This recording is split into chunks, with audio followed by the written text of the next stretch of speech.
Pagregalo ni Wamos ng sports car kay Antoinette, scripted lang daw? Wamos Cruz, pumalag.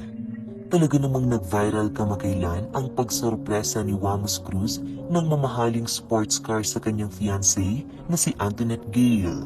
Hindi nga sukat akalain ni Antoinette na para pala sa kanya ang binili ni Wamos na sasakyan dahil ang buong akala nito ay para talaga ito sa kanyang nobyo.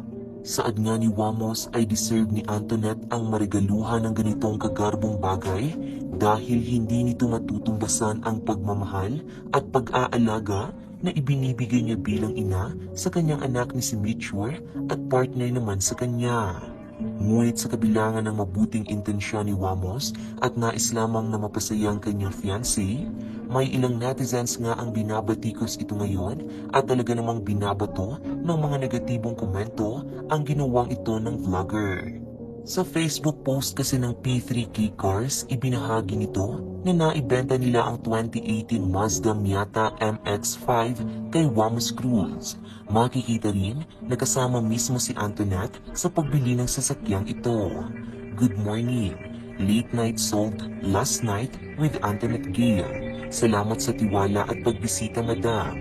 P3K Cars number 1. Nagulat ang marami sa mga nakapanood ng vlog ni Wamos dahil ang sabi niya rito at mismong caption niya rito ay surprise ito para kay Antoinette. Surprise car kay Antoinette, sobrang deserve mo yan, mahal ko. #Wamos Cruz. Dahil dito may ilang netizens tuloy ang nadismaya sa couple vlogger at talaga namang binabatikos ang mga ito. Kasama din pala kayong bumili, kami ang na-surprise. Ha ha ha.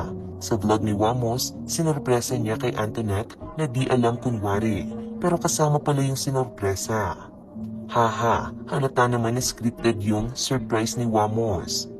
Pa-surprise pa na nalalaman, tapos kasama lang palang pagbili. Di nga, ang corny. Scripted pala yung surprise? Agad namang ipinaliwanag ni Wamos ang kanyang side sa mga netizens na sinasabing scripted lamang ang lahat. Kung mapapanood nga ang vlog ni Wamos, malinaw na sinabi dito ng vlogger na kasama niya si Antoinette sa pagbili ng sasakyan at siya mismo ang pinicturan dahil para naman daw talaga sa kanya ito. Ngunit ang buong pagkakaalam lamang umano ni Antoinette ay sinamahan lamang niya si Wamos sa pagbili at wala itong ideya na sa kanya pala ang sports car na ito. Saad pa ni Wamos? Here po ang sabi ko po dyan, magkasama kaming bumili at ang sabi ko po sa akin yung sasakyan. Pero siya na po pinagpicture ko dyan kasi po nasa CR po ata ako nung time na yan. Yan po yung sinasabi ko na nagpicture siya dyan at ang akala niya po sa akin yung sasakyan. Panoodin niyo po ng mabuti yung vlog at tapusin para maintindihan niyo po.